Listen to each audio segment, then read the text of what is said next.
Assalamualaikum warahmatullahi wabarakatuh. Waalaikumsalam. Halo teman sehat, selamat datang kembali di obrolan hangat seputar kesehatan. Nah, teman-teman, tahu kan bahwa seorang yang sakit itu biasanya disertai dengan kecemasan. Nah, kalau kalian menderita seperti itu atau keluarga, nah kita bisa ngobrol-ngobrol nih dengan pakarnya Ibu Gita yang sangat luar biasa.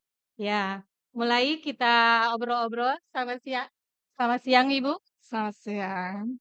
Nah, tadi sudah dikatakan bahwa penyakit kronis biasanya disertai dengan kecemasan. Nah, kemungkinan itu bisa dari apa ya Bu ya?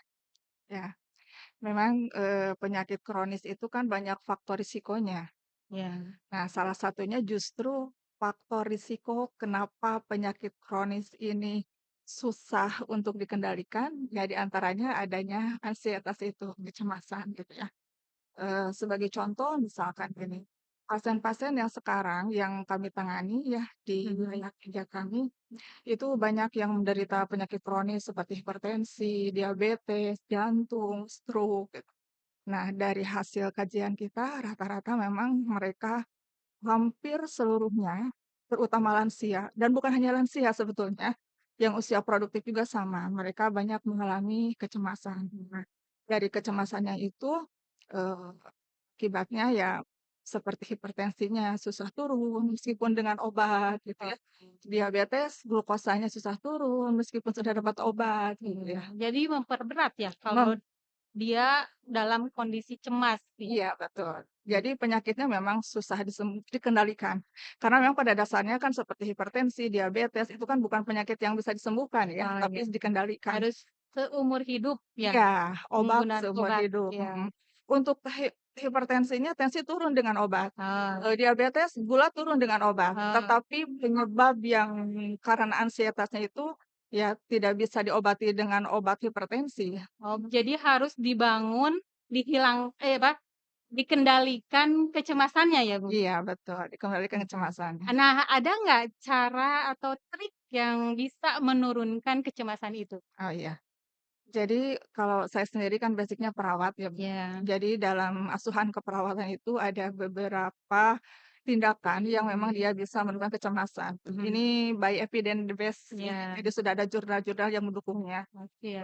Misalnya dengan deep breathing, tarik napas Iya. dalam, atau misalkan dengan apa, otot progresif, relaksasi otot progresif, PMR ya, atau misalkan dengan apa namanya itu, Total, ya terapi musik, terapi musik. murotal, Nah, atau misalkan dengan hipnosis 5 oh, jari ya. ya. Jadi banyaklah macam-macamnya. Sekarang sudah banyak sekali jurnal-jurnal yang memang bisa dipelajari dan bisa diterapkan oleh masyarakat umum.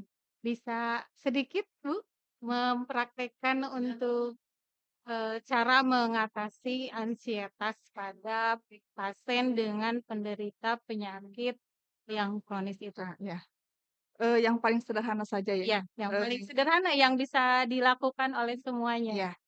Ini, deep breathing misalkan ya.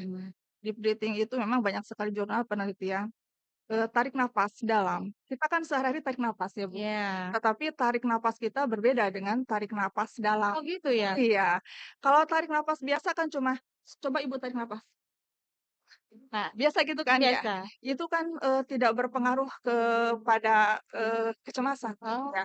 ya. Yang berpengaruh pada kecemasan itu tarik napas dalam dengan teknik tarik napas dari hidung. Mhm, Kemudian tahan beberapa detik, ya oke 2, 3 detik, oke. kemudian lepaskan perlahan-lahan dari mulut. Nah, kalau tarik napas biasa kan tidak ada step nahan napas. Nah, Oh, kalau tarik iya. napas dalam itu ada step tahan napas dulu. Oh, iya, Seperti ini, betul betul. izin saya contohkan Ya, ya, boleh boleh boleh boleh. tarik napas dari hidung, Ya, relaksasi. Jadi pasien, posisi bersandar, saya ya posisi nyaman ya. bersandar nyaman gitu ya, Hmm, terus dia tarik napas dari hidung. Tarik napas, hmm, kemudian tahan. Satu, mhm. 2, 3, lepaskan pelan-pelan dari mulut, gitu. Dilakukan berulang-ulang. Tarik napas, Ya. Sampai berapa kali tuh? tahan, itu bisa, bebas di seluruh hitungan. Oke. Dan bahkan itu bisa dikolaborasikan nanti dengan misalkan murotal. Jadi selama mendengarkan murotal itu disertai dengan napas dalam. Atau sebaliknya misalkan kita juga bisa, nafas dalam dengan ditambah zikir misalkan ya. Nah Iya. itu seperti teknik Benson ya. Iya, Nah benar benar. itu sangat efektif dan memang dari pasien-pasien yang kami tangani, alhamdulillah itu banyak yang kebantu dengan seperti itu, terutama ansietasnya. Tuh yang menjadi sumber, kenapa tensinya nggak turun-turun, kenapa Mhm, gulanya nggak turun-turun. Jadi mhm. ditangani ansietasnya dengan cara seperti itu. Baik, semangat. Menarik sekali ya Bunda ya, Sister. Kita pasti akan penasaran dengan episode berikutnya nih. Ilmunya dalam banget, bisa mengatasi kecemasan dan insya Allah bisa menurunkan rasa sakitnya ya Bu ya, semuanya itu. Mudah-mudahan bermanfaat. Kita ketemu lagi di episode berikutnya. Assalamualaikum warahmatullahi wabarakatuh. Waalaikumsalam. Betul. Muslimah ini